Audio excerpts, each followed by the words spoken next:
To get a sense of how the World Economic Forum week has been from an India perspective, we're joined by Deepak Bagla. He runs India Invest, and this is the body that helps foreign investors come into India. I want to understand from you, Mr. Bagla. We've been hearing from some Indian industrialists and others as well concern about social unrest, concern about the economy slowing down. How has Davos been from an India Invest perspective? See, Rahul, walk down the promenade.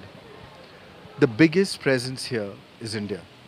4 state governments, probably 5 or 6 private corporate bodies from India, which are having their big lounges. Our lounge itself from India is here. Let me tell you what we've done. We are day 3.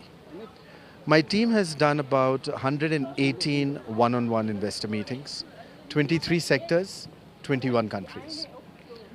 And in fact, yesterday we had a roundtable with some of the global investors, the financial institutional investors. And what happened in that global investor roundtable is what happened right across all the meetings. And let me give you an example of that. Each and every one of those investors, which were venture capital and private equity, who are already investing in India, said they're looking at a 2x or a 3x of India in the next 24 months. Let me give you another statistic. From 2000 to 2019, the total FDI I've got is about 600 odd billion. 50% of that has come in the past 60 months. 50% of that is greenfield investment. But some of it is also foreign companies buying out Indian companies. You have to minus that from what you're projecting as your FDI number. So let me correct that for you, Rahul. When you do portfolio investment, which is when you're buying a stake, a number of these are buying stakes overseas. So that doesn't get into our FDI number. This is pure manufacturing FDI number. The interesting fact to that is last year we closed at about 61.5 billion, which was the highest ever. This year, that is 2019, in the first 6 months itself, I've got 35 billion. If I go by the run rate, this will probably be a record FDI year for India. So are you saying, Mr. Bagla, that despite all the talk about the economy slowing down, the revival being some quarters away, this year India will register the highest FDI in its history? If I go by the run rate, as I said, my first 6 months is 35 billion. My total annual record has been 61.5. So if I continue with the run rate, it's obviously well ahead of my previous record. But let me come back to the other point which you raised. What is it is that currently either you over-exaggerate the present. And I think when an investor is looking at India, and when I told you greenfield investment is 50% of what I got in the past 60 months, they are looking at India ahead. An investor put it very well, and I think that sums up to a large extent. Every tomorrow of India is better than today. And I think that was a beautiful statement, and I'll tell you why. One is they all believe that India has been able to take those 2, 3, 4 decisions which made good economics as the center of good politics. You did need a system which had to be out of a cash system. You did need a system where the tax system was only one tax across the country. That was inevitable, and especially what have you done in the past 48 months? You moved ahead of Russia, Italy, Brazil and France. Next 12 months you move ahead of the UK. Next 18 months you move ahead of Germany, you become number 4. Now you're in the big league of the top 3. You do need to make those big platform changes, which is what everybody has got the confidence that the Indian government today has been able to do that. And the most But it's also very clear now that this whole target of a $5 trillion economy by 2024, that mathematically the economists say is highly unlikely to happen. We need to grow at almost 15% to make that happen. So let me move it beyond the economist. Is it 2024, 2025 or 2026? It is inevitable and it's a reality that 5 trillion. But you've set a target, so therefore you'll be held accountable to that target. Fair enough. And does that move by 12 months up and down? That is how it all happens. And it could be a little before. Even look at it today. I have 9 states which are growing at 7% plus. In fact, I have a few states which are doing a double digit even today.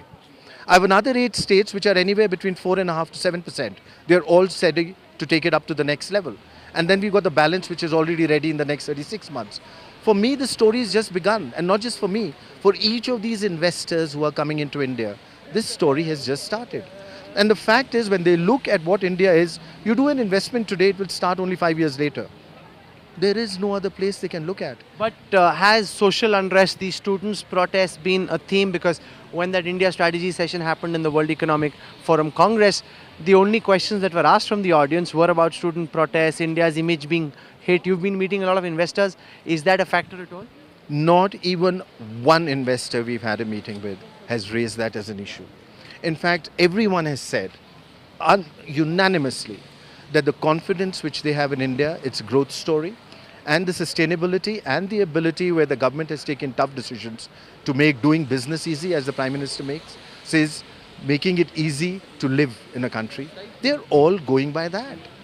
And they're seeing it, as I told you, every tomorrow is better than today. Even going back to sustainability, climate is a big issue here, as you know. Everyone is talking about the Jal mission, Jal Jeevan mission. Apart from the fact it's a $51 billion impact investment opportunity, which is probably one of the largest sitting on the planet. But everybody is lauding the government efforts on the size and scale of the ability to run a program which is going to touch 900 million individuals in a period of 48 months and to execute it from a zero. It is huge. There's been talk that a lot of the private investment that's moving out of China is actually moving to countries like Vietnam, some even to Bangladesh. That despite Invest India, we haven't been able to attract manufacturing investment in India because people just think that it's easier to go to Vietnam or Bangladesh than it is to come to India. It's a globally competitive world.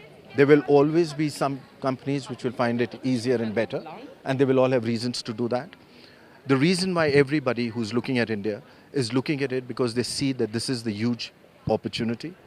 They're looking at a place where doing business is becoming easier by the day. They're looking at a place where the business, people and the government are both business friendly. And that is why they're moving to us. And there may be a few which have moved to Vietnam, there may be a few which have moved to Bangladesh. They have certain strengths of their own, but I think the strengths of India are extremely strong, and it's an imperative for them to look at India on their market. What you're saying, Mr. Bagla, is interesting that despite all the talk of the economy slowing down, that apart, it's possible that in 2020 we end with the highest FDI India has seen in its history. That would indeed be quite an achievement. Thank you very much for joining us and speaking to us here. Thank you, in Rahul. Davos. Thank you. Good to see you. Thank you Thank you very much.